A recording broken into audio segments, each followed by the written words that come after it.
Hello and welcome to the DataStream. Today we're going to be discussing fan films plus other things, including this Saturday's special Doctor Who 5th anniversary.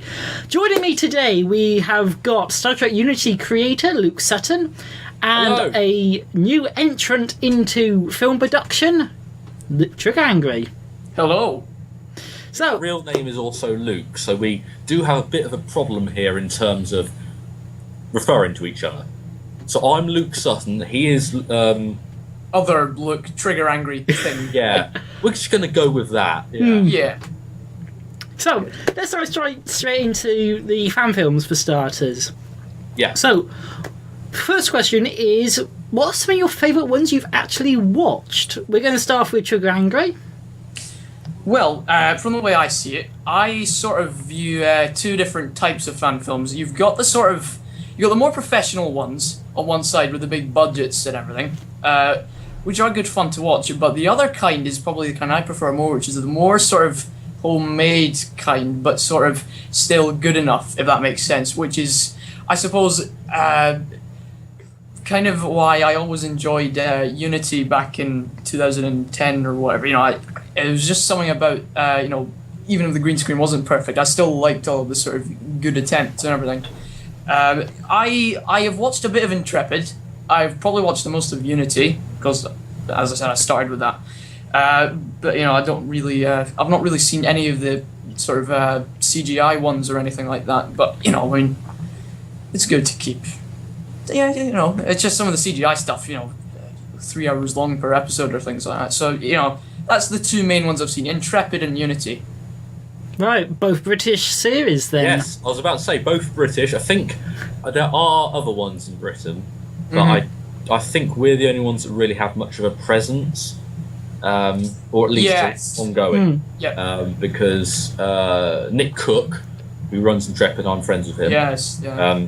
Well, I'm acquaintances with him. I wouldn't say we're going on the pub together, considering he's in Scotland and I'm in Southampton. But I'm closer to him. Yeah. he's a great guy, and what I think Intrepid brings to the Star Trek world is it's Scottish. It's a unique sort of. All Star Trek fan films generally are American or German, right? Most of them have got the typical traits that you find in Star Trek episodes. With Intrepid, they've stuck true to the 24th century universe that Star Trek has, but they've also given it a little twist. They've got in their first episode, for example, and down the line, they do have this whole thing about the colony that they have to protect, and there's all the sort of political problems in that, the civilian fleet and the civilian colony and the miners and that sort of thing. So I think there's quite a unique storyline that Intrepid does very well, and of course they've got the budget and the expertise and the crew to be able to do quite. It looks great. Production value wise, it's very good. In terms of what I like, what my favourite fan films started. We'll talk about Star Trek first. My favourite Star Trek fan films are. I do have a soft spot for the New Voyages / Phase 2. I think, again, they probably have the best production values of any Star Trek fan film. But what makes those productions so good are the stories. I think it's very easy to go in, and I've done this before in my earlier attempts. You go in and you do a phaser fight, you do a lightsaber fight, or whatever you want to do, and you sort of just make it all action but no substance. And that's not what Star Trek is. It's also not what good storytelling is. And I think what Phase 2 does very well is they're very true to the original series classic fan films. I noticed that. So that's my opinion on that. I've talked about Intrepid. I love them. They're great.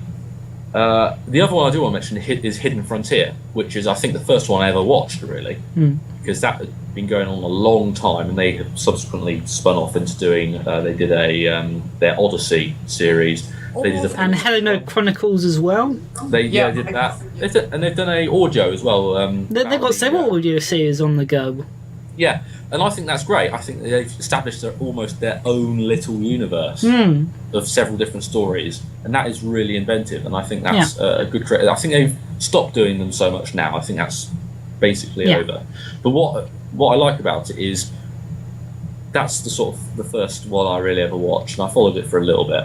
And I think it did 7 seasons, over 50 episodes or something. 7 seasons. Sorry? 7 seasons of their main series, which was Hidden Frontier. And then they did like a couple of other. I can't. There's so much I didn't follow, but they almost exclusively use green screen. They use shots, photographs of voyages, bridges, and environments, and that sort of thing, and they make it their own. And that's more direction I've gone, because obviously with Unity I don't have a budget really. I do it all on the fly. I get uniforms when I see them on eBay. I don't really have the budget or the expertise or the room to build massive sets. Well, for me, it is two of the ones that have been mentioned already. Star Trek Intrepid is getting a lot of love from us three today, because again, we're all British, so I should hope Yeah. a little royal. But the production of that is just lovely to watch. You really feel it just sits right in with all the official series, because it is that sort of production. And on that same strand, Hidden Frontier and the spin-offs there, I just feel like they are a continuation of the normal universe, because they just fit in, and the stories are so, with the arcs, they're just enjoyable to watch. Yeah, absolutely. One thing I will say about Hidden Frontier, and it's a pet peeve, and I know it's petty. Why did they use the Galaxy X? Right? If there's one starship that I absolutely hate, it's the free nacelled Galaxy class from All Good Things. Right? Absolutely awful. I love the Galaxy class is my favourite starship design, but why do they have to ruin it? Yeah, Well, we don't have an answer for that. Well, I think we should get them on here. I think we should phone up. We might have a future episode going back Yeah. with some more of It's fine. these It's all people great. then. I love them. They're great. They're really good shows. But they use the shit I hate. Damn it.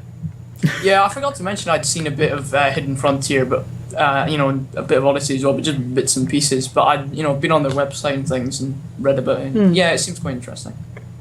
Good fun. Well, definitely worth checking out if you haven't seen it before. Yeah. Watch. So you always say that people should never watch your first episode that you ever made, because it's inevitably terrible because it's your first attempt, right? And I don't even know if Unity's first episode is still online. I may have well taken it down,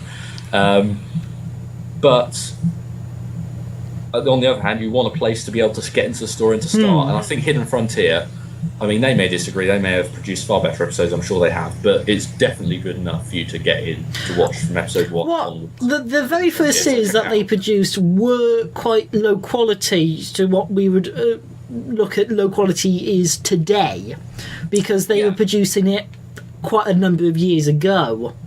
And at that point, thousands, wasn't it? sorry. The technology is easier to get to now, I suppose. That's the one thing I've always said. I mean, you've got so much more access to things nowadays that it's. But they were working with much lower bandwidth for delivery, so they had to make small programs. They did it in acts. Space. They uploaded them to their website in acts, in small acts that were maybe 20 megabytes or something. So obviously quality is not going to be the same as you would get on YouTube, where it doesn't really matter how big the files are because you're streaming them.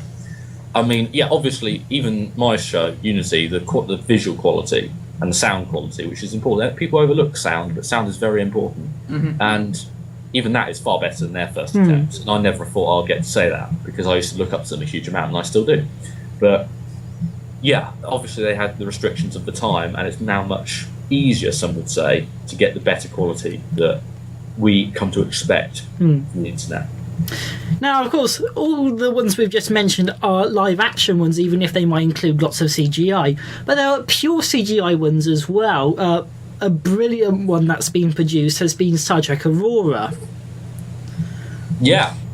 Yes, I've seen the thumbnail for that several times, and I don't know. I always find myself shying away from the 3-hour length of it. So I've never really investigated that. Well, it's quite interesting in the story, because it does not actually focus on a Starfleet ship. It focuses on a small 2-person merchant vessel.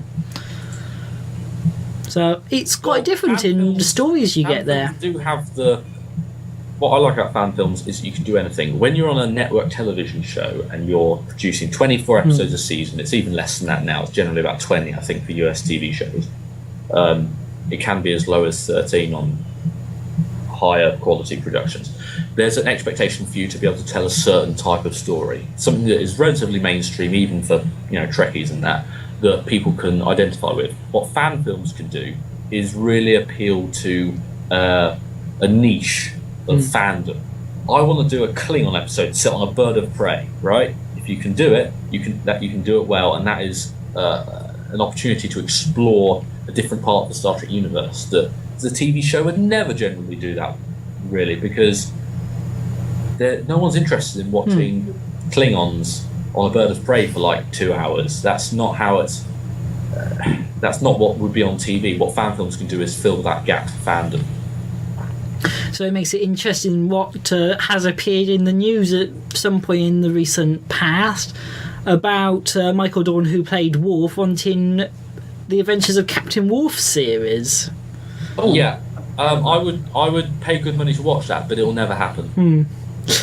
Anyway, let's continue on with our fan films discussion. So, we've already talked about some of our favourites, so I'm going to put this to you. Were they the things which inspired you to create your series, or was there something else that inspired you? Let's start with Luke Sutton. I mean, I've been a big Star Trek fan since I was about 6 or 7, and I had all the technical. I'm not going to lie, I have all the technical manuals and the fact files, and I spent God knows how many hundreds of pounds on VHS tapes, which are now on a skip somewhere. So, I mean, I grew up around sort of looking at, hang on, where are we? Covers, merchandise and that sort of thing. My first interest was sort of the structure of a series, why they had a season finale and a pilot and that sort of thing. And I mean, media and television always interests me in general. I don't know why, it just has. And sort of early on I was writing my own Star Trek stories because I thought, I can do this, I can draw covers to my own stories and that sort of thing. And I suppose it all stemmed from that. I always wanted to write my own stories and make my own planets and my own adventures and that sort of thing. So there is that childish drive behind it. I still think even now I'm 23. But was there any particular fan film that inspired me? Well, the aforementioned ones certainly proved to me that it was possible. Now, this is when I first started Unity, I was 14, and I didn't have a video camera of my own. I was starting with crappy little 2.1 megapixel digital cameras that my school provided, to sort of hire out for projects and stuff. So that's how I started it.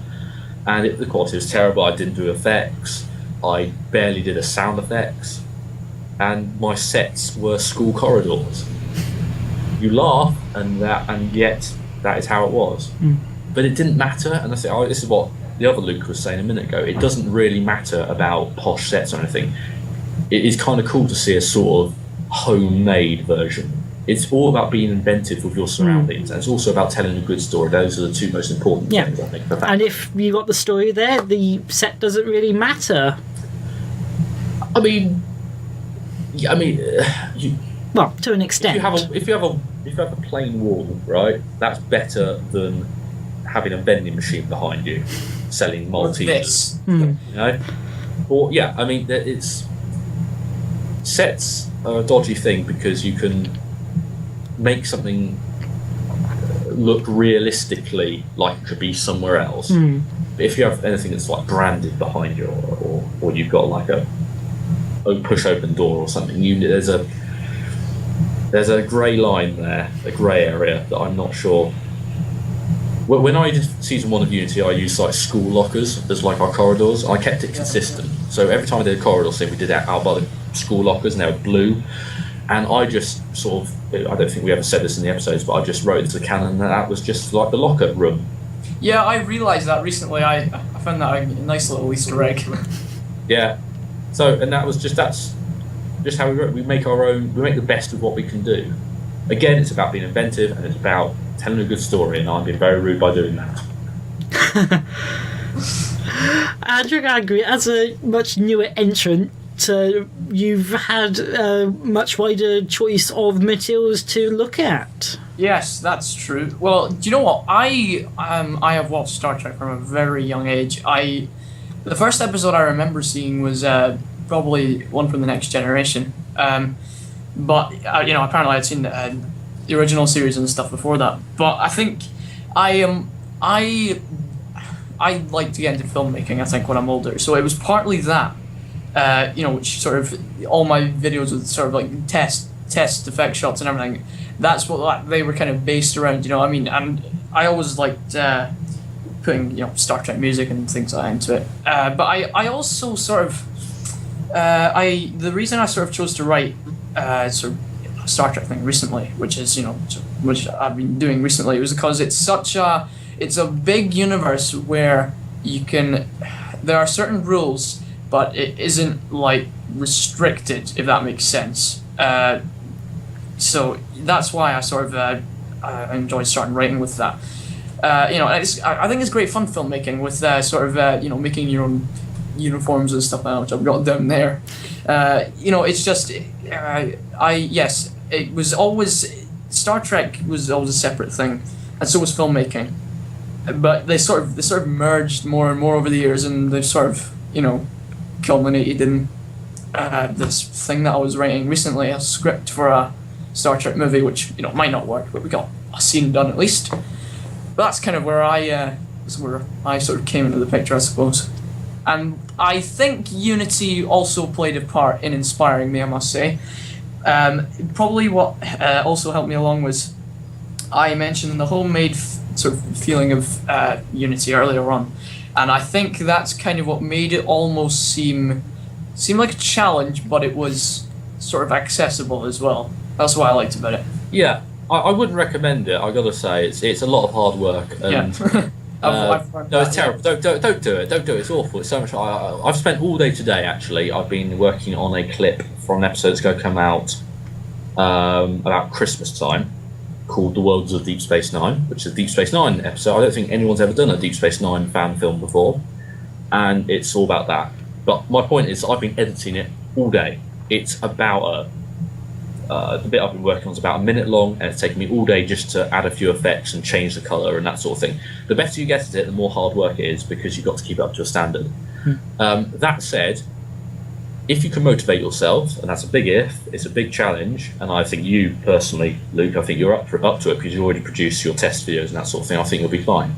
But I've been doing this almost 9 years, and it takes up a lot of your time. So it's got to be good. It's got to be, you've got to keep striving to make it better, otherwise you're just churning out the same sort of rubbish each time. If you want to film a scene in the forest, right, a forest is a great place. You can make it any old alien planet you want, right? You don't have to worry about production values so much when you're in the forest. You have a uniform, your phaser prop, you don't need to worry about set. The challenge then, in a forest, is to tell a good story. Mm-hmm. Don't just have a phaser fight. It's easy to have a phaser fight in the forest, lots of cover, but again, it's about coming up with something that's unique to you. I think a lot of people put too much emphasis on how good does it look, how good does it sound, right? And obviously they've got to be up to a certain point, otherwise they're just rubbish, right? But if once you get past that, and once you get into something that is coherent and understandable and has decent editing, then it opens up a lot of more possibilities. Yeah. Something that I've learned, it's when I started writing back last December or something like that, I have learned a lot about sort of writing characters and things like that. Yeah, and trying so hard to make sure there's a point to every scene.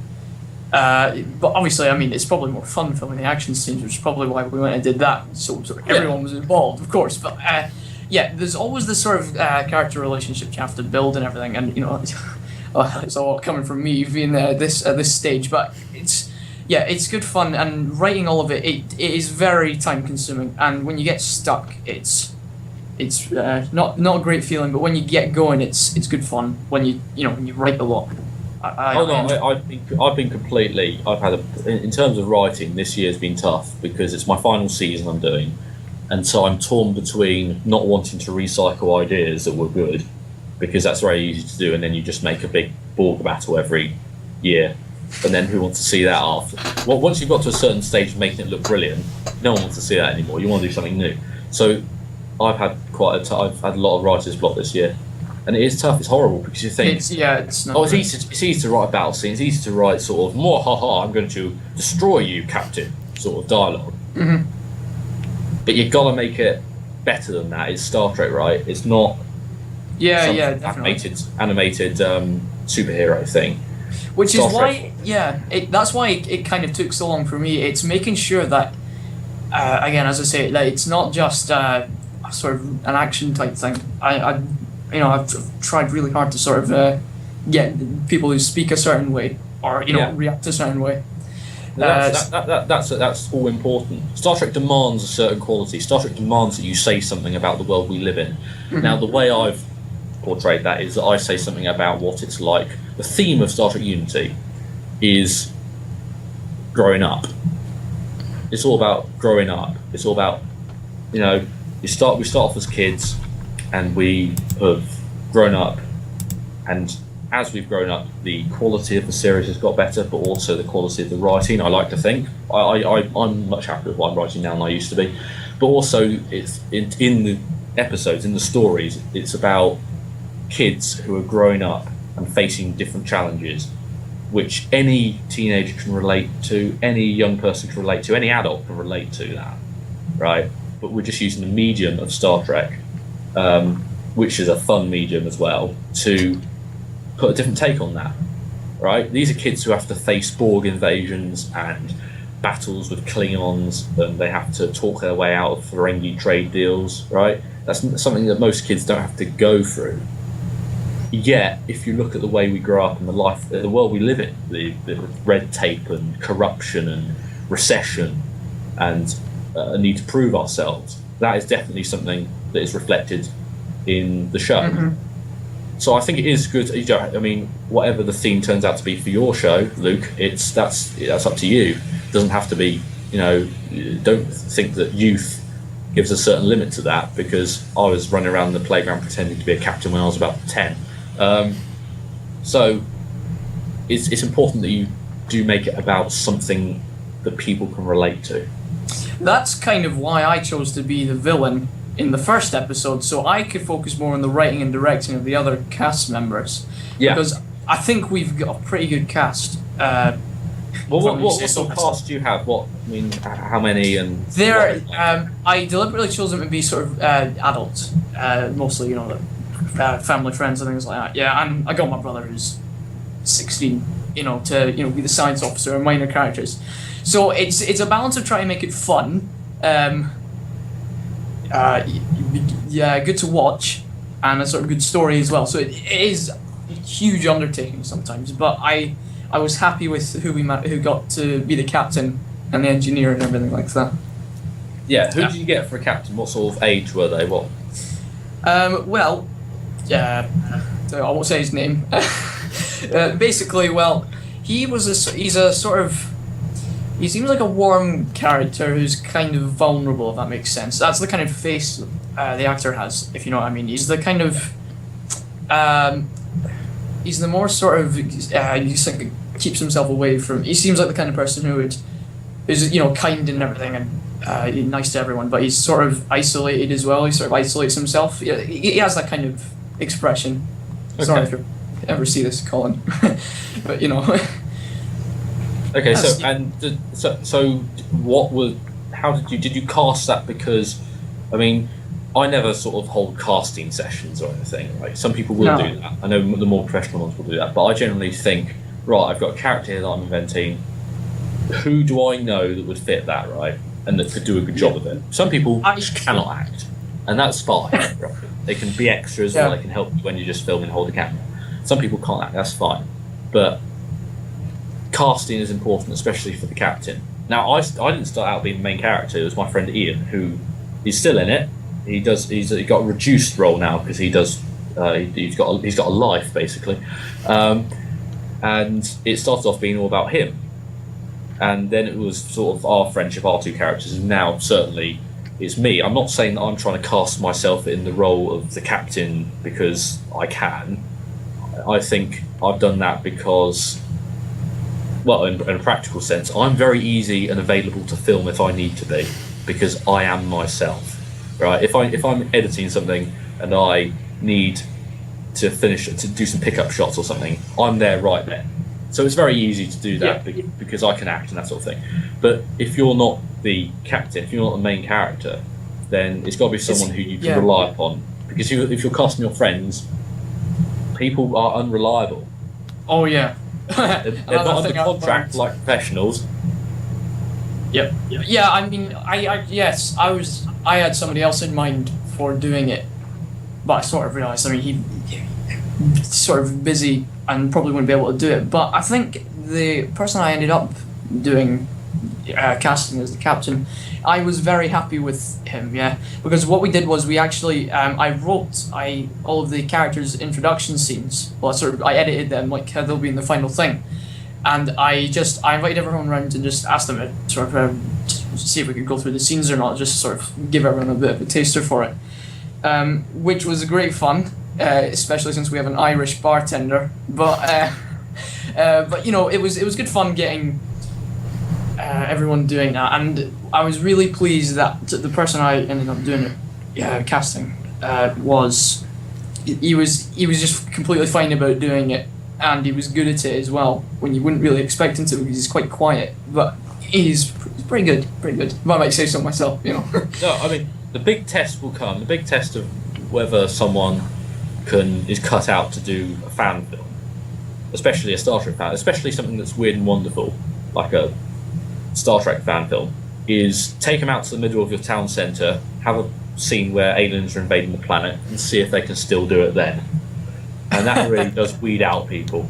That really does. Yeah, do you know what? There was a moment like that when we were trudging along the road in like uniforms with phasers and things. I'm wearing yellow contact lenses, just carrying a bunch of stuff, and this car drives slowly past us as we were all sort of lined up against the side of the road, and we're just sort of like, yeah, that was quite a strange moment. And then our captain was just sort of like, well, let's keep going, shall we? But, yes, you know.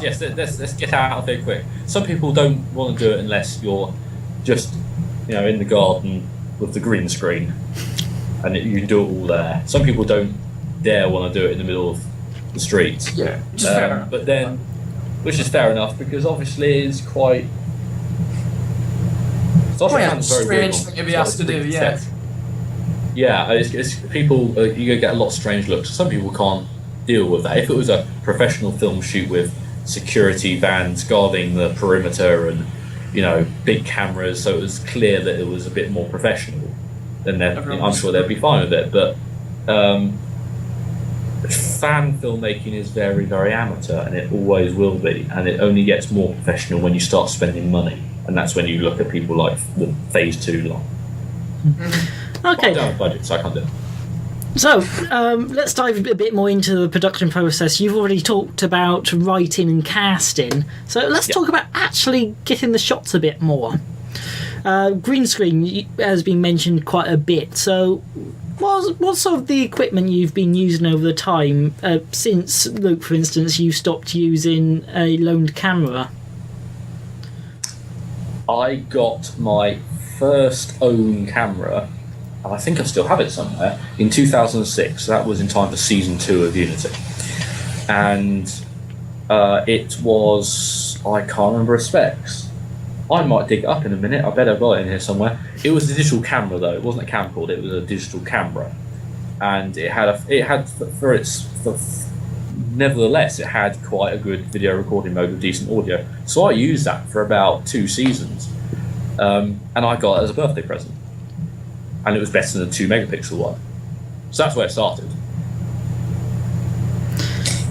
Well, I started off. I got a camera for Christmas one year, and I think that's kind of where I started doing filmmaking. Yeah, it wasn't really Star Trek initially, but I like playing around with. You know, I'm more technical than artistic, I suppose. So I liked playing around with all that, and then, you know, a few years later, which was 2012 or something, I bought myself a pretty good camera, pretty decent one, but it was sort of multi-purpose as well, so it's not just for making movies, because I can't dedicate everything to that, obviously.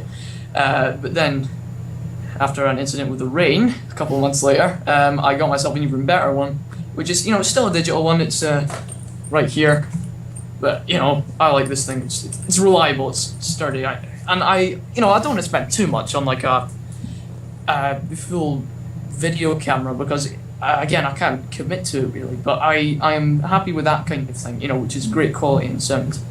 So that's kind of what I use for that. And software wise, I found a pretty good, decent but affordable program, which is quite a mouthful. Is that a name set program, or is it going to remain safely anonymous? It's okay. Drum roll. It is Corel Video Studio Pro X4 Ultimate. Yes. It's good enough, I suppose. Fills your needs, I guess. No, on that note, I used Windows Movie Maker until season 5 of Unity. And we're on season 6 I now. used Movie Maker until last year. So yeah. It's a surprisingly versatile program. I had to do a green screen in another program and then sort of import it in, obviously, but it's quite a versatile program if you know what you're doing with it. Obviously, it's changed a bit now. They've got different versions out since I last used it. But as I'm a university student, I got Adobe Premiere 6. Well, 3 of it. I got CS3 originally, and I got CS6 now. But that's all through the university and stuff. So because I did a degree in television production, which I graduated from this week, I sort of work with more professional software. But obviously, you're in a similar position that I was maybe 4 years ago, where I couldn't commit to spending that sort of money. Yeah.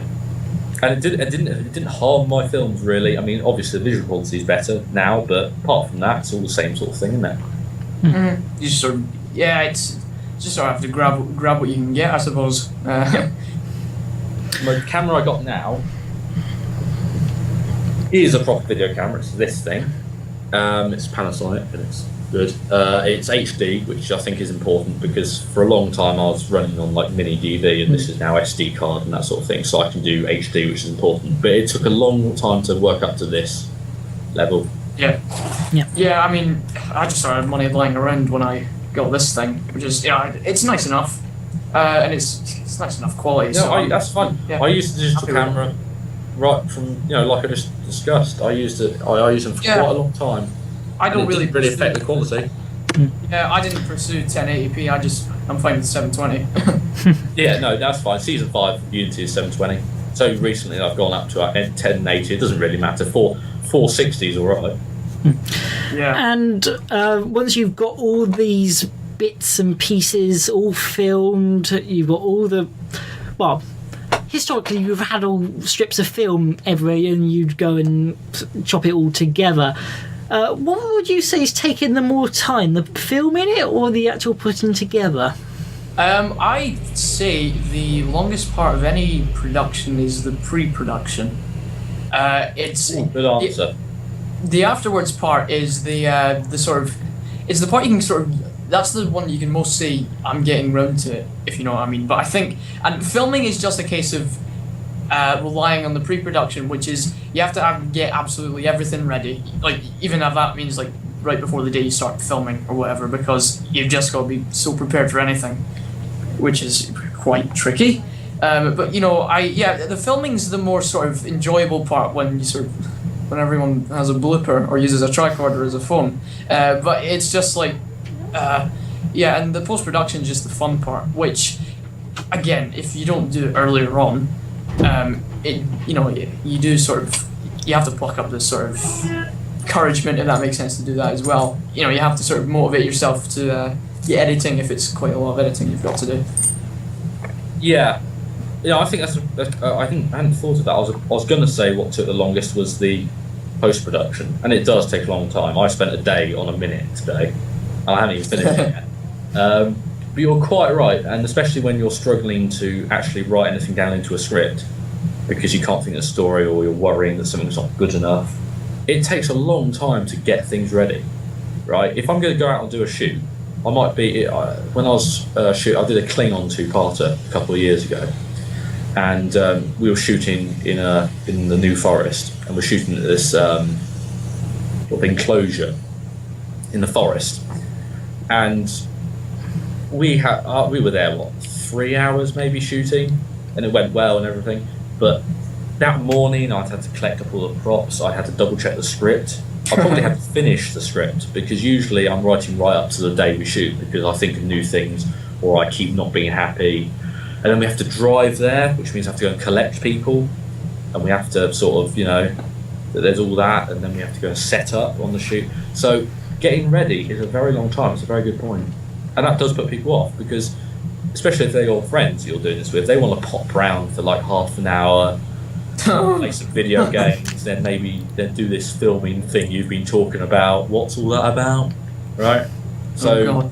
that's yeah, I know that feeling. Yeah, it like, just. Do I have to, can I go now? Oh, only one more take. Oh, so yeah. Yeah, I think convincing people takes half the effort.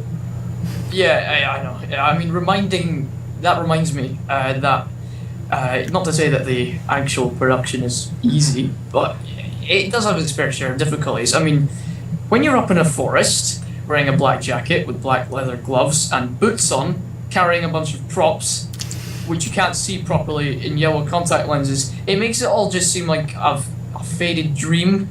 Because when the next morning I woke up and it was like, that happened. That happened. Yeah, that happened. Yeah. Yeah, it's. I mean, and it was really tiring, because I was running around in that scene, running about like crazy, directing everyone while keeping the script about. It was pretty hard work, but I did enjoy it. You do enjoy it if it goes well, right? Especially if it doesn't matter how much hardship you have to go through. If you have a good shoot and you're happy with what's on the camera at the end, then you do enjoy it, right? Because you feel accomplished, and that's fine. I don't even like corny acting, No, that's a similar thing with me, because when I go on a shoot, I've got to set up the camera, pull out the script, assign props, work out continuity, work out what shots I need for each thing. I don't generally do a shot list. I sort of work out there and then, because if we're on location, sometimes I want to take advantage of the tree that's there, or one of the actors has an idea of what they want to do. So there's, and then I have to remember to eat something if it's a long shoot. You have to remember to drink. It can get very tiring and very annoying, especially if people are like, "Oh, can we go home now? Oh, look, it's raining. Oh God, can we go?" It's a nightmare. Yeah. So that's why I say I don't recommend it, but it is good. It's a bit easier when adults are all sort of blubbering amongst themselves. But I think everyone did say to me at the end of it they had great fun doing it, even if there were a couple of takes and we were all sort of roasting by the end of it. But it was good fun. But we were out there for 3 hours, and it was 3 minutes of footage, which really shows what It's and on professional shoots, obviously, a day's shoot might be 30 seconds, and you might do that 30 seconds about 20 times just to get it right. Whilst us, I mean, I don't know how it was for you. Generally, I do 3 or 4 takes if I need to. Sometimes not even that. But then well, the thing with adults is, be my age, you always sort of feel a bit more sort of like, okay, it's good enough. Yeah, I better move on before they start getting tired. So when they did a good one take, I was like, well, that was great. I was quite surprised by that. Let's not do another one just in case we jinx it. And it turned out fine. But I suppose you need sort of more reliable actors if you're going to do several takes. I mean, obviously we did have to do that a couple of times. We had to, reshoot, like running down the hill like 4 times because, on one of the takes, like the 3rd time we were doing it, it was the best one yet. We were sort of bad guys also emerging and coming forward. And I run up to this tree and I fall flat on my back, slipping on a log or something like that. And I just go, stop recording for a moment while we get back up there. So, it sucks because what I generally do, if there's a really good bit of a take and then it sucks at the end, or vice versa, I try and use the good bit and then cover it with a cut to something else. Exactly. Yeah, that's exactly what I did as well. And then shoot the good bit again or something. Yeah, I mean, what happened, it was, it's nice having suggestions from other people when they're sort of, you've got to get them to handle the camera, everything. So it's like, do you want to bring this over here? Things like that. But there was one scene where somebody has to they had to throw themselves onto the ground next to a tree, which I probably regret putting them through because I think they tore their jeans, and it was an adult after all.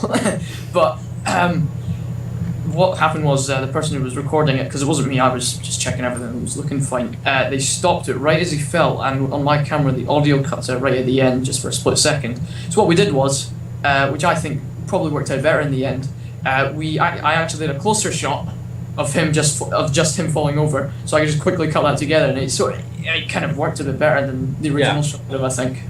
Yeah, especially when you're on a shoot, you think of ideas that you would never think when you're writing the script. Mm-hmm. Even sometimes lines. My friend Ian, who I mentioned before, who is me and him are the main characters. I was filming a scene for Unity last night with him, right? And the lines he's come up with, he's got a great sense of humour. He's come up with some great improv, and it worked with the scene. Mm-hmm. And you at that point you just think, toss the script aside and just do it his way. But I mean, that depends on who it is you're filming with. Some people are just quite happy to follow the lines. Yep. Other people have ideas. Yeah, there were some great suggestions from the people that I was filming with. Just about maybe having a line here or doing a shot a certain way. I like it when people are actually taking interest because they all had great fun with it, I think. And so we just made the Irish bartender an extra, a bad guy extra, so all that sort of thing. But yeah, it was good. Right, so let's talk about Unity a bit more, because it actually is quite interesting how it's been put together, because it combines quite a lot of different things, doesn't it, Luke? Yeah. Do you want to be more specific? Because there are a lot of things that go into it. Okay, well, give us a quick overview of Star Trek Unity. Right, well, I'm sure I've written this down better than I'm about to say it, but Star Trek Unity is set in the next generation era of the Star Trek universe. It's set in the 2380s, which is about 5 to 10 years after the last next generation feature film, Nemesis. And it is set basically on a space station called Unity 1 to begin with. And they've got their own little sort of attached ship, which they use to fly off when they need to, called the USS Odyssey. And I suppose when we started, it was your run-of-the-mill, let's shoot some bad guys each episode and save the day. But what I've really wanted to make it is unique. And I think, for better or for worse, it is, because I've incorporated several other sci-fi series into it. Now, by incorporating, I don't mean crossovers. In fact, I do my best to make it so they aren't crossovers.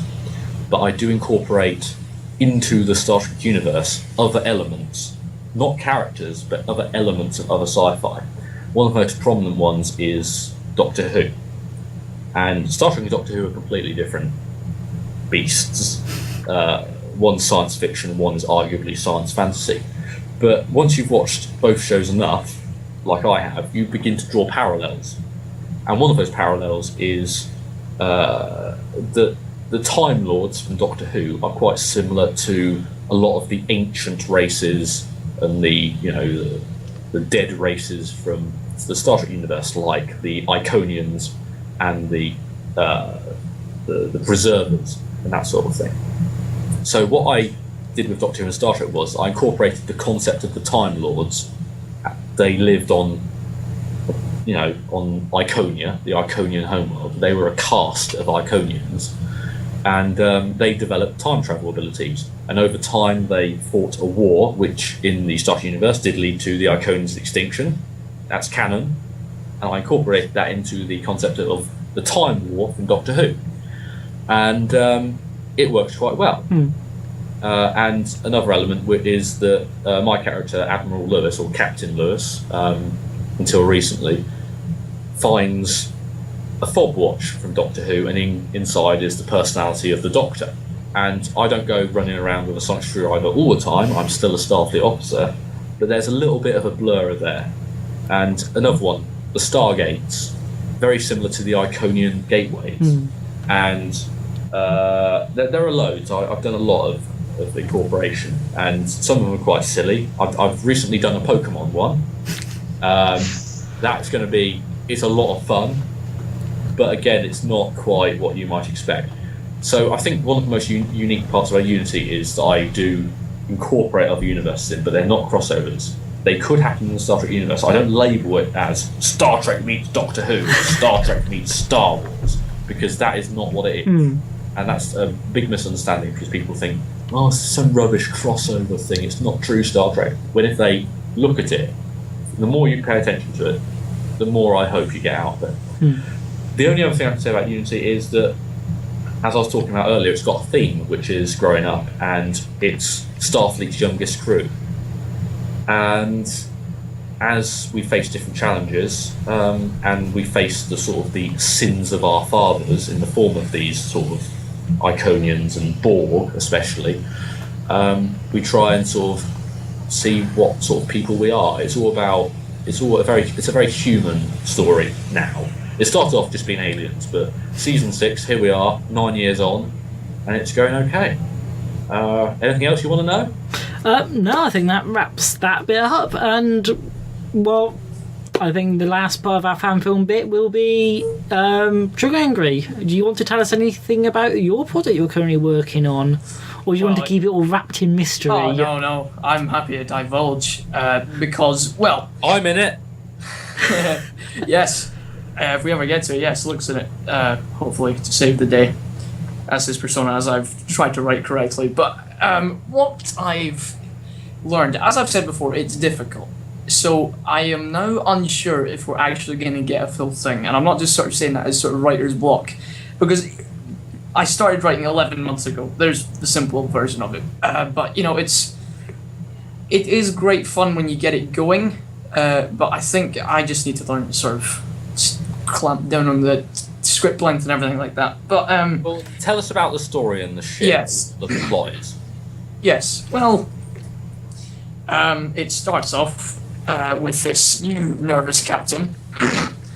You don't actually know about this, Luke, because I incorporated it into a version that you've not seen yet. But something happened when he was a commander.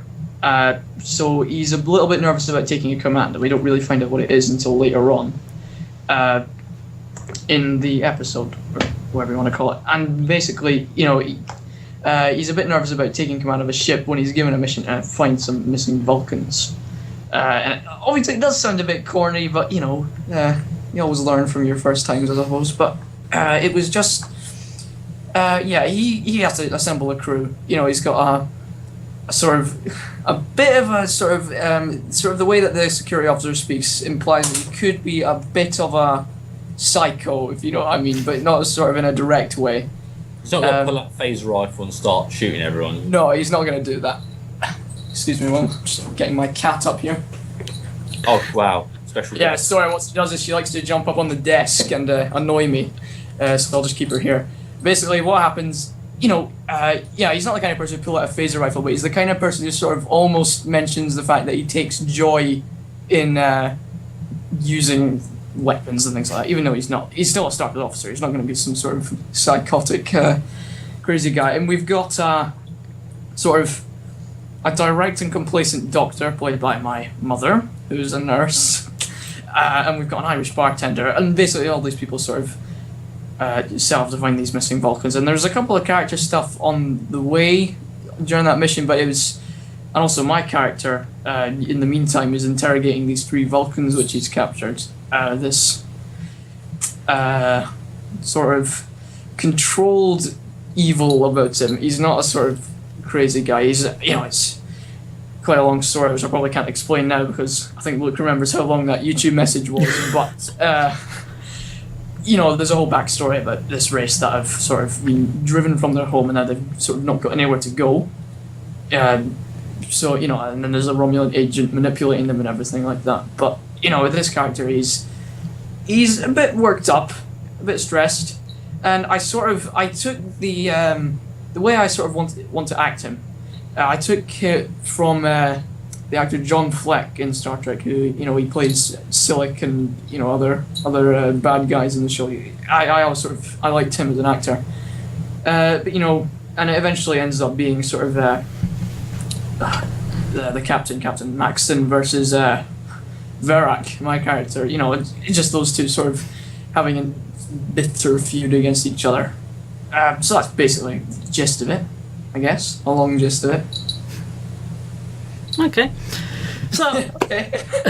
No, it is really hard, because when you start writing, you get so into the universe and into the story that it can be a sort of, well, how do I break it down to basics to tell someone else? Yep. And I think that is Especially a with fan finished as well. Yeah. Yeah. So, it's tricky. No, it's people say, "Oh, where do I begin to watch Unity?" And logically, it'd say season 1, episode 1. But that's not a good indicator of the quality or the story or anything. Yeah, I can see what So you where mean. do you begin? And then, especially if you come into an episode like the next episode, you probably won't understand at all. You'll be like, there'll be a bit of phaser fire, but apart from that, I'll be talking about things that you don't really understand unless you've watched the past 20 episodes or whatever. So it is difficult to explain from the ground up, especially if you're still writing it. But I wish you all the best with it, because I have been reading the scripts, or the drafts, and I've been... Or I forgot to mention from Mr. Sutton here. But as I say, I don't know if I'll get it finished, but if I can get the scene done, I can maybe keep going with the writing. But I think it's kind of gotten to a point where I may have left it too long. If you leave something too long, it kind of loses spirit, I suppose. But as I say, if I get the scene done, the most fun ones to film, if that makes sense, in getting all the effects on it, I'll upload it to YouTube to give a sort of flavour of it. Yeah. What I will say is, and I think you should, I don't know how much you've looked into this already, you may have, but there is a great support network out there on the internet for Star Trek fan films, and for fan films in general. We focus on Star Trek, obviously, because that's our speciality, but there's a blog or a website called Star Trek Reviewed, which is run by a woman called Barbara Reeder, whom I've had a lot of contact with, and she's been a great supporter of Unity. I stumbled over the page of Unity a while ago. I was like, I wonder if Luke knows about this. You type into Google, it's Star Trek Reviewed, I believe. It's on Blogspot, and it's a great little. There's loads of ones on there I still haven't heard of.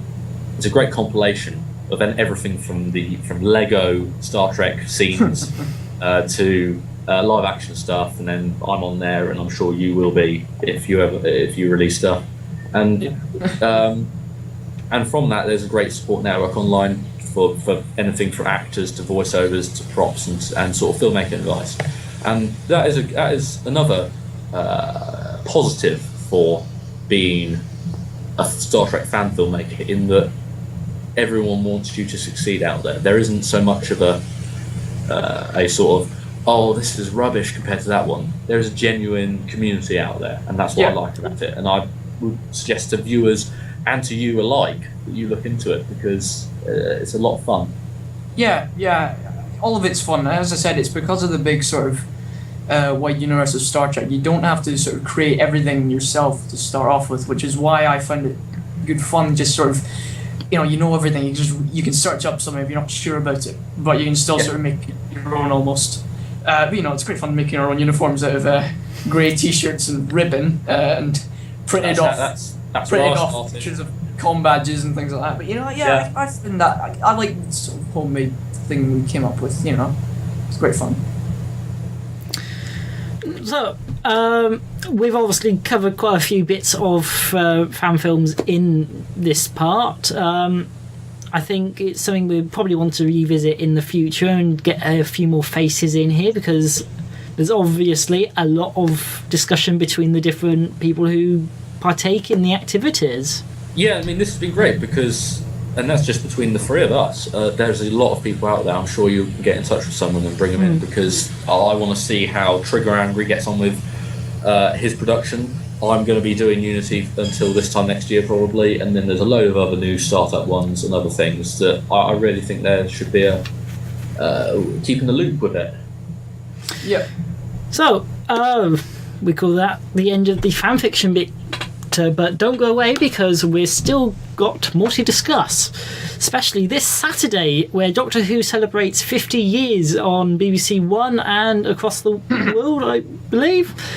And of course, these two guys here are big fans of Doctor Who, aren't you? Yes. Oh yes. Yeah. How long No, is he? no, actually, no. I don't know what I'm doing here. There's a bow tie for fun.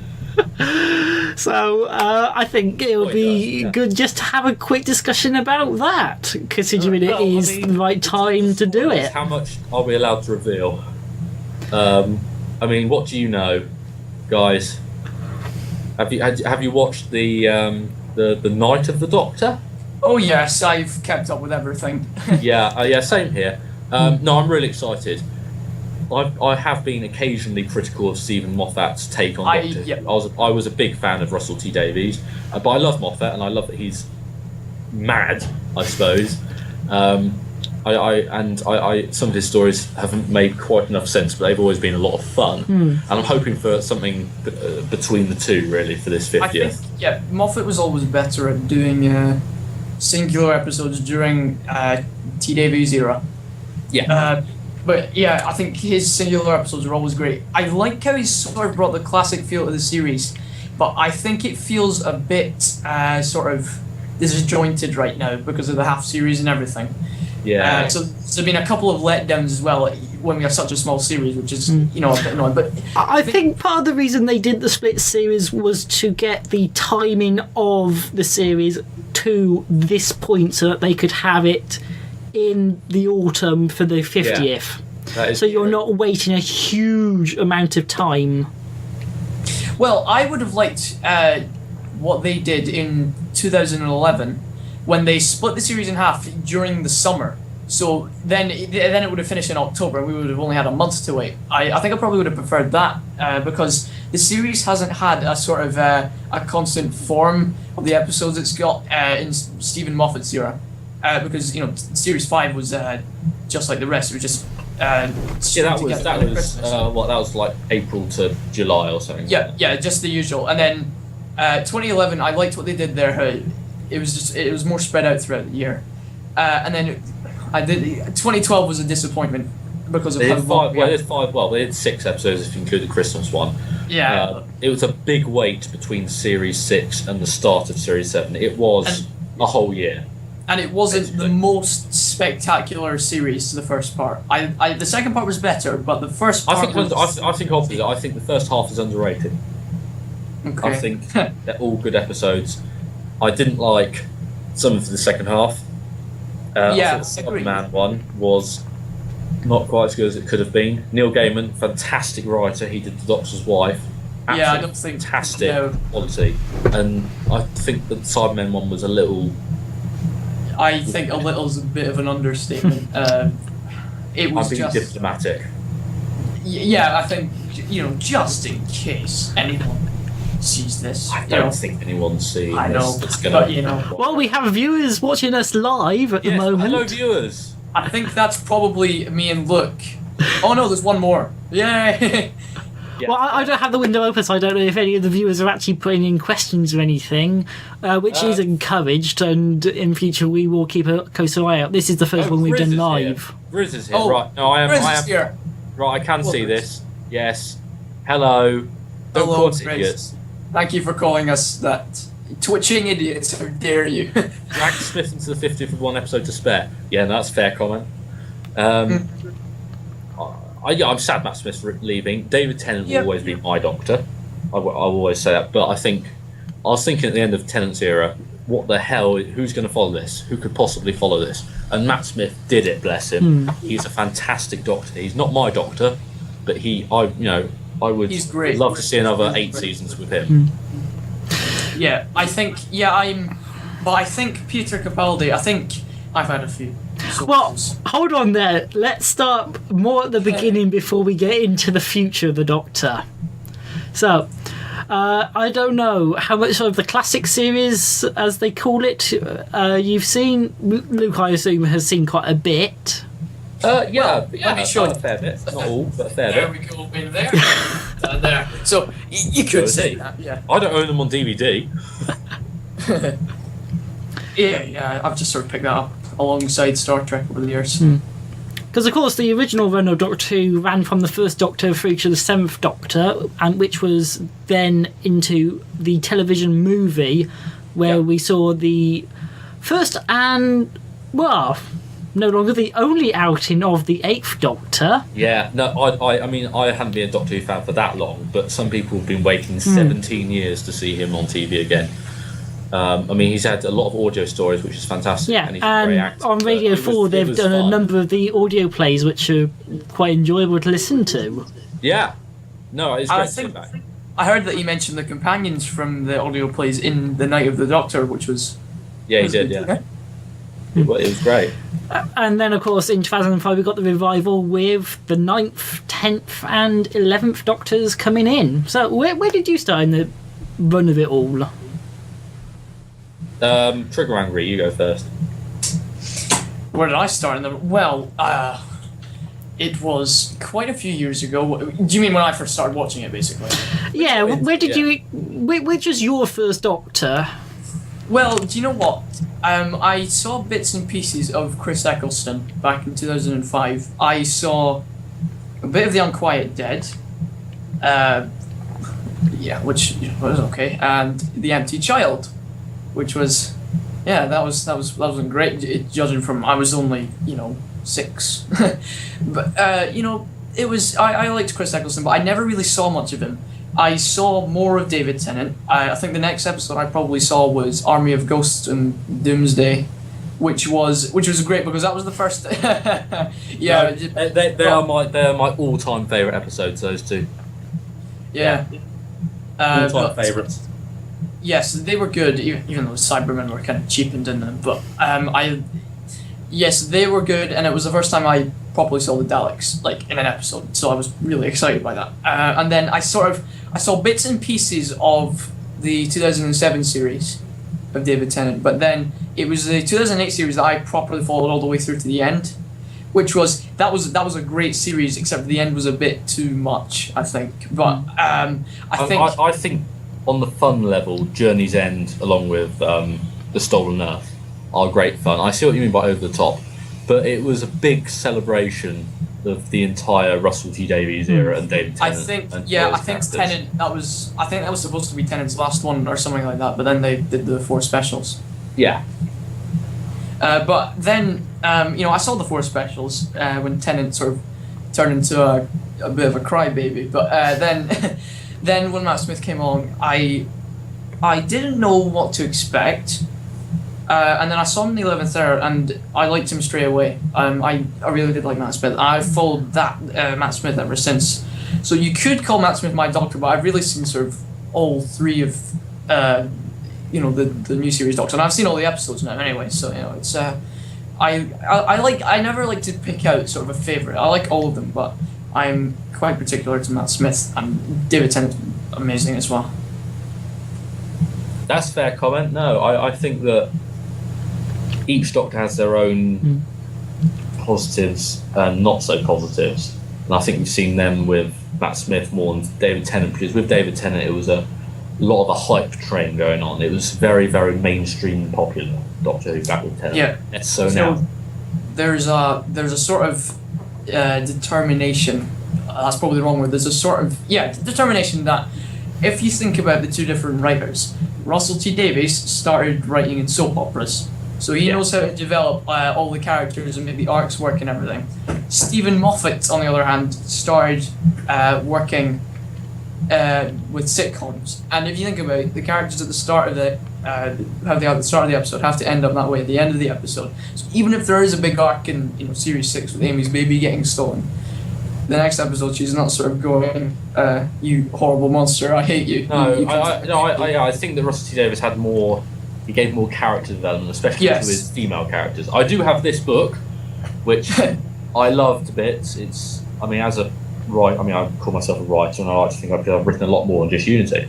And this is a really good book. I love it, and I still read it today. And it's a really good guide to how he produced Doctor Who. Grizz on the chat says, I was aware and intrigued by the cultural presence of it before it came back. Then a massive poster of Eccleston in town made me watch Rose. I was always aware of Doctor Who because I live in England, and my parents obviously watched it when they were younger, and I remember I remember watching clips of the Fourth Doctor sort of thing when just in like old documentaries and stuff. And I was aware that Doctor Who was coming back. I remember a radio announcement on the news saying, "Oh, next year Doctor Who will be returning to our screens." And my dad was like, "Oh, that's good. But on the first night when Rose was broadcast, the first episode of the revived series, I didn't watch it. I was too busy playing Star Trek Armada or something, probably. And my parents said to me after they finished it, they said, "You ought to watch this." And I was like, "Oh, well, but I don't want to do my homework or something." I wasn't really keen. I mean, I will admit. But I thought, okay, all right, I will. And so the next day, at lunchtime on the Sunday, we sat down, we watched it, because they'd taped it, and we watched it, and I just had my lunch, a bit of bread, and we watched Doctor Who. And I came out, and I basically watched everything I could find on the internet, that week until the next episode, The End of the World. I didn't stop. I absolutely loved it. I thought it was fresh. I thought it was funny. I thought it was very well acted. I thought it looked and felt slicker and more interesting than a lot of Star Trek that's out there. I really, really loved it. And sort of before the Daleks came back in episode 6, I was like, when the Time War was first mentioned, that was only in the second episode, that was only the second week. In that week, I'd read everything about it. And I said to my parents, I bet they fought the Daleks in the Time War. And who was right? Who was right? It was me. So it became something of an obsession for me for a long time. And even though Eccleston I love, I think he's brilliant. Shame he's not coming back, I don't think. Tennant, though, really sold the role for me. And although that sort of era ended in 2009, 2010 when Matt Smith came in, and I thought, well, I'm much older now, and I'm going to sort of probably that's over for me in terms of being so obsessed with it. But I still love it. It's so unique, and it's designed to appeal to everyone. It is. It's my parents still they haven't watched it so much now since Matt's taken over because they don't like the story so much. That should say something, really, actually. But they were the ones who watched it in the first place. I would never have seen it without.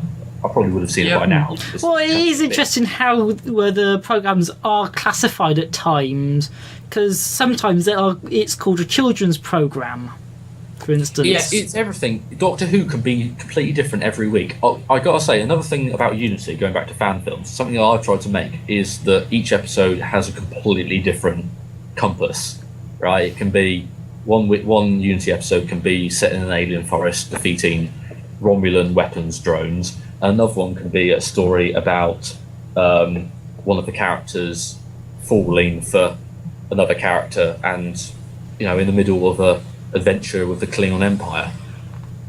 In Star Trek, you do get that sort of diversity, but it's a lot less blatant.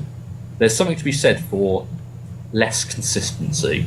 There's something wildly interesting about exploring something completely different. And what Doctor Who does very, very well is that one week you can be on an alien spaceship connected to 18th century France. Another week you can be in the far, far future fighting Daleks and the Time War, which Grizz says is a genius piece of lore, and it is, and I'm really interested in what they're going to do with it for the 50th. Well, let's head more into the present then. We know in recent announcements that there is going to be a 12th Doctor, and we know who that's going to be after the big announcement that they broadcast. Can I just say, that programme, I enjoyed it, but I thought that it was a little bit cheapening of the brand. I thought they didn't need to do a live studio. I just thought that was a bit unnecessary. But I know it's quite a big thing, and they want to milk it a little bit. It's gone really big. It used to be quite a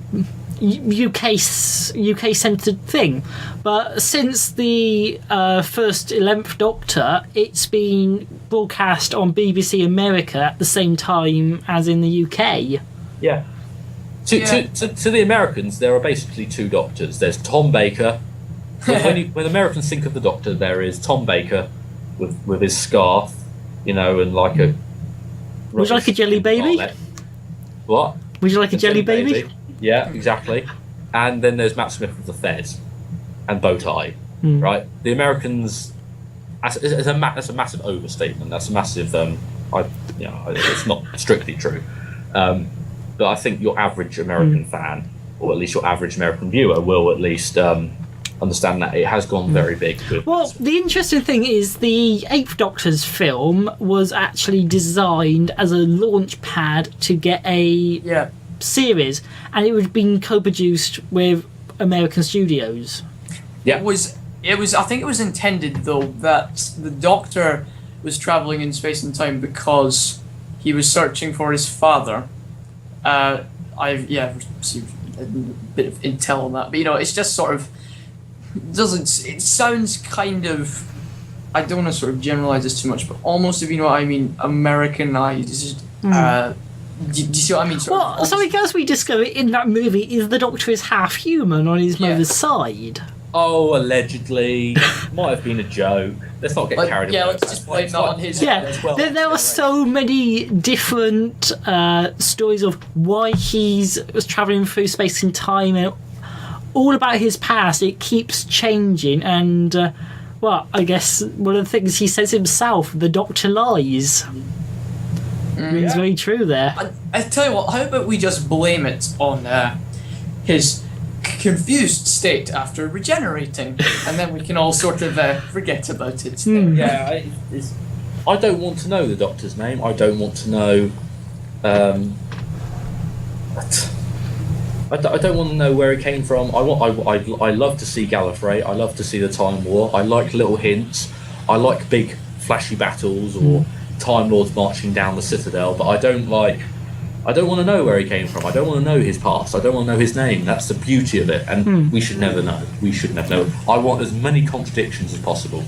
That's what I want. And of course, the Eighth Doctor has returned in a short mini episode leading up to Saturday's episode.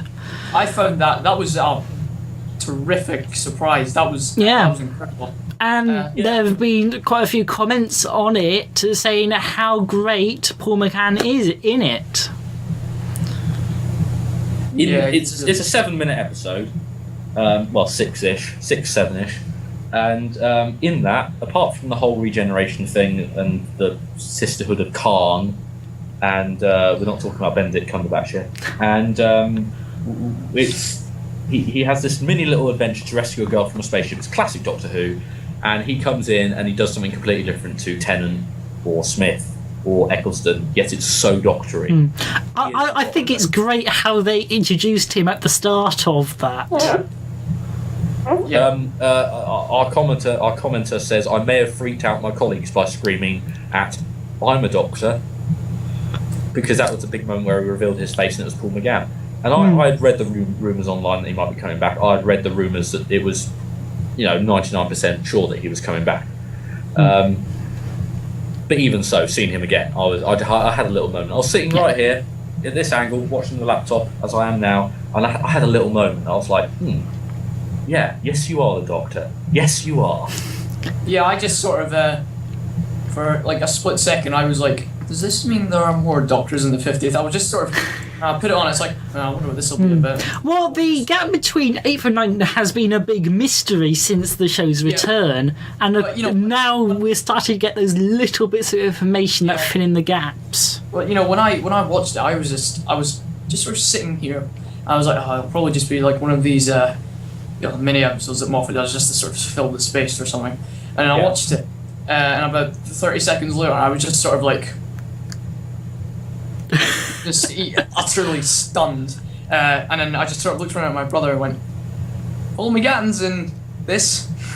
I'm the Doctor, but not the one you were thinking of. Yes. I'm a Doctor, but not the one you were expecting. Yeah, no, it's great. That's why I could guess it. Yeah. No, I loved it, and I don't think we'll see it again. I think we'll see I think we will see him in the 50th in some capacity. I think most of the old Doctors will be in there, some by stock. Well, we already saw in the last episode when Clara was running through all these different times you saw her, that we did have all the snapshots of the past Doctors in their adventures. Yeah, that was great. That was lovely. I don't particularly rate that episode myself. I thought the name of the Doctor was a bit... I don't know, it was...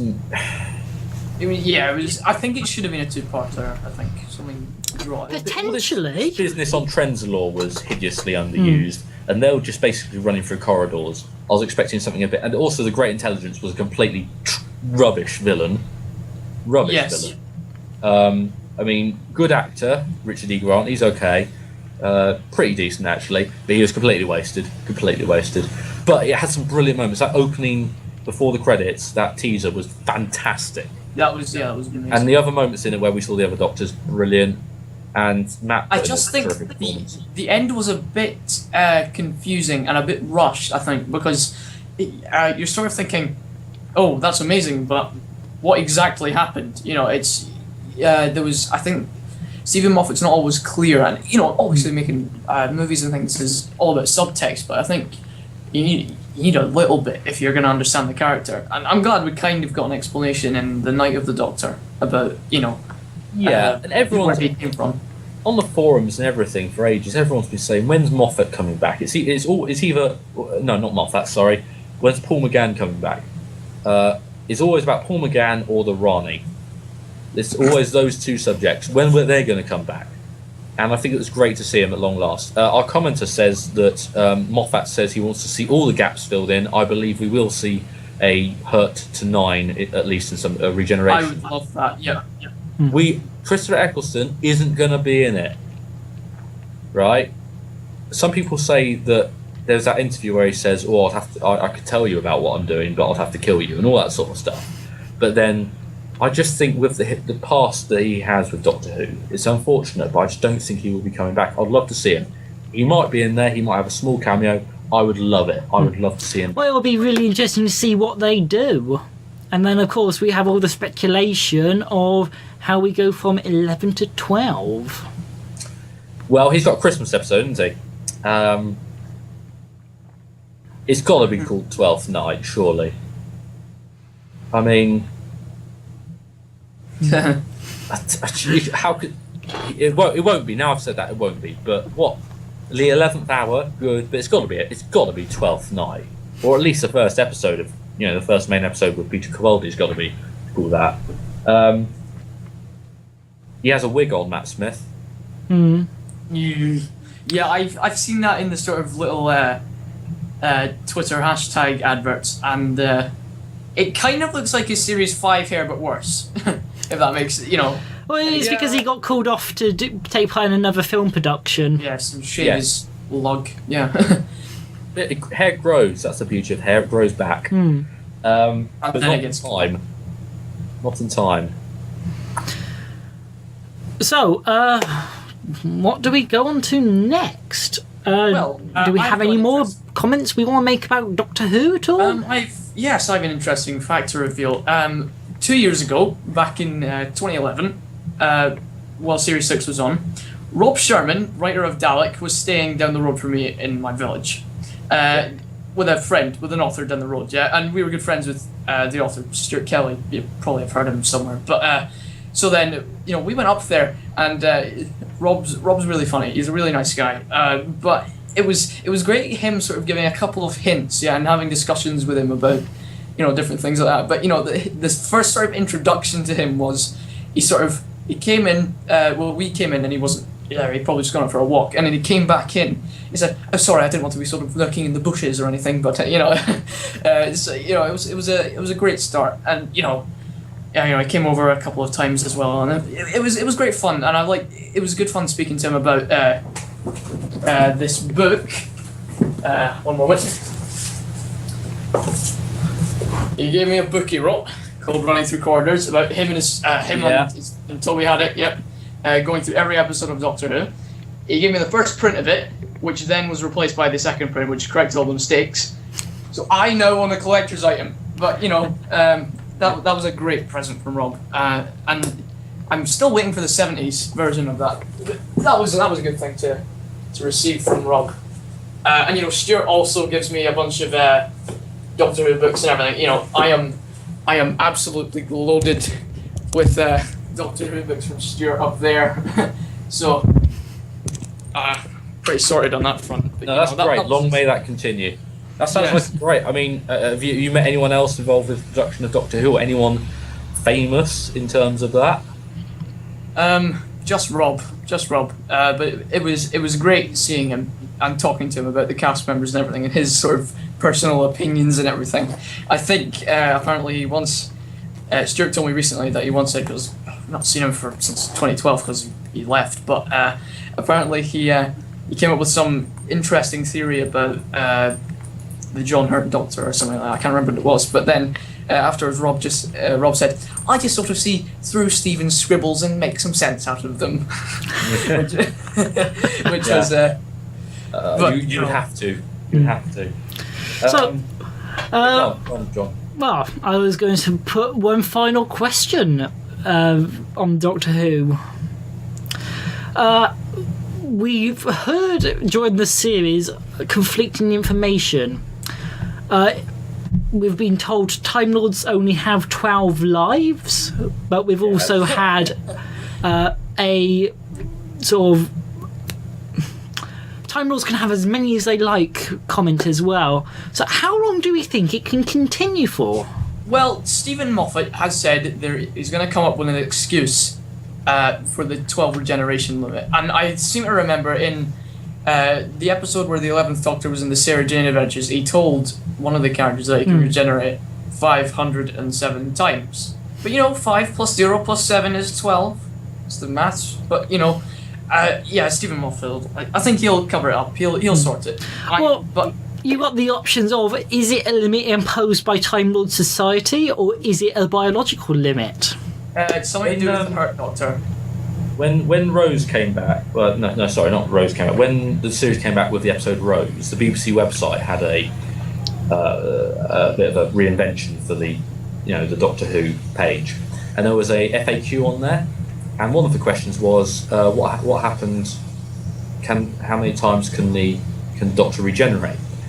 And the answer on the FAQ on this official Doctor Who website was 12 times.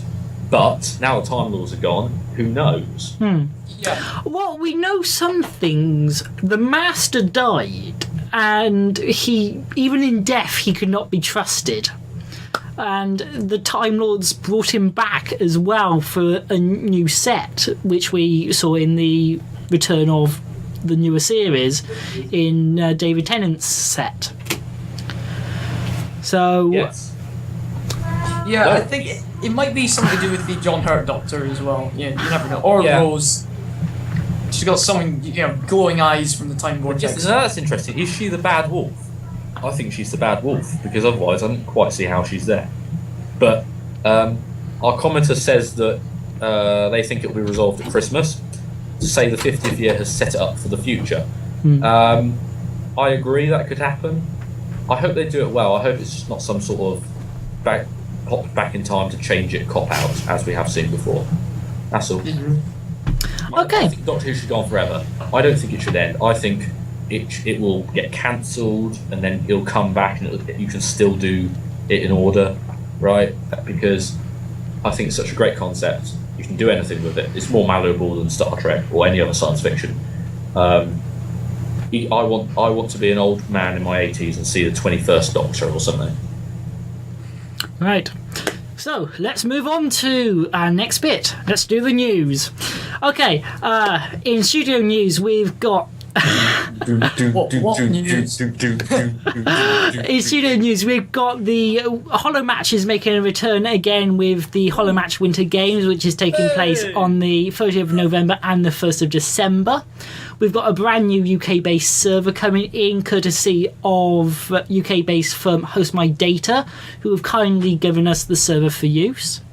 Hey, good for them. We've also seen the end of our playthrough series of Minecraft and also Hype the Time Quest. Let's Play are going to be taking a short break for a little while.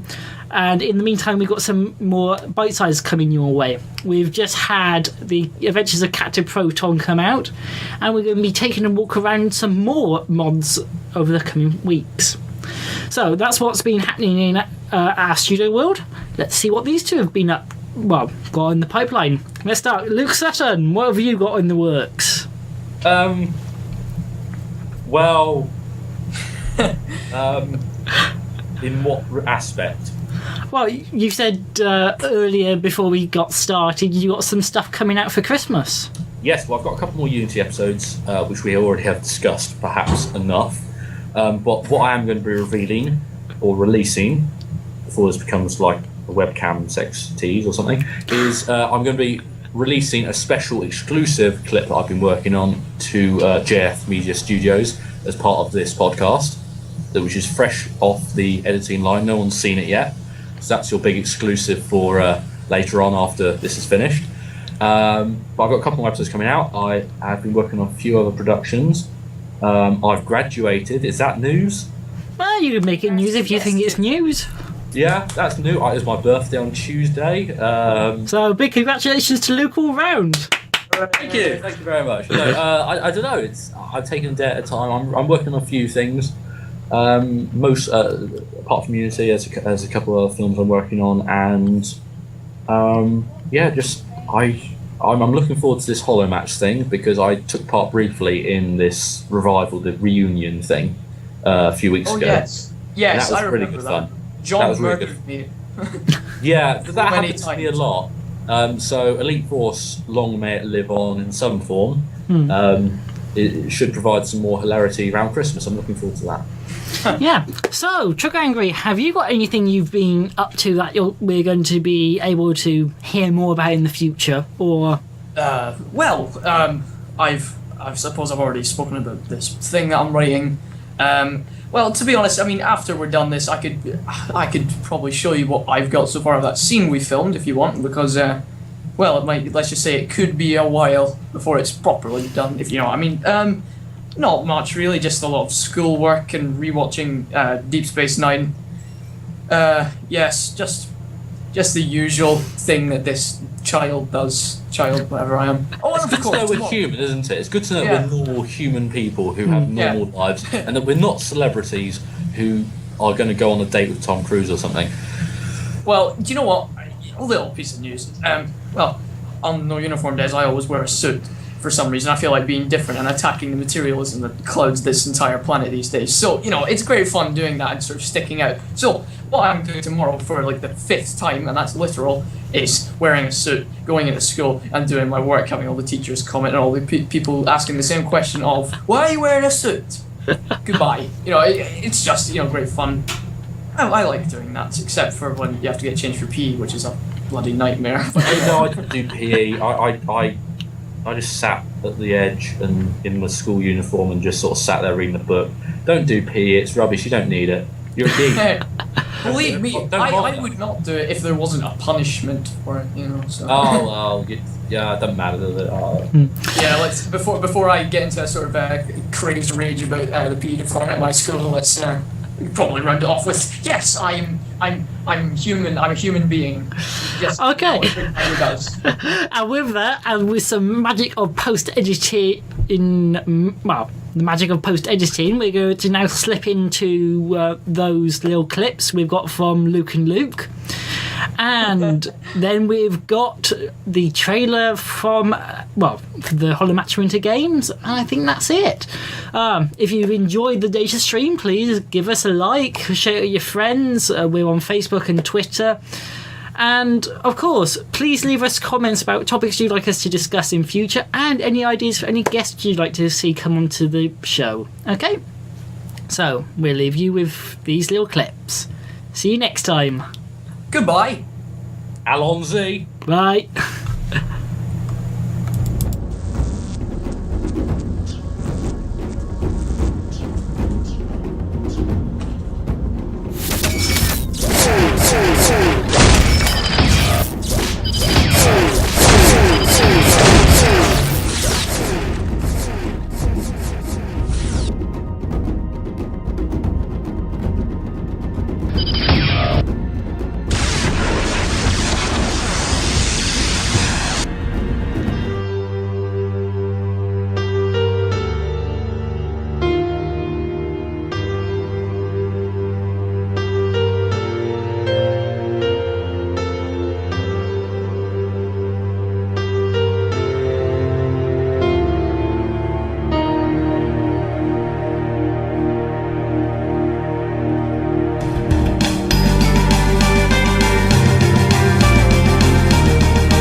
Holomatch Winter Games, 30th of November and 1st of December 2013, featuring a brand new UK-based server.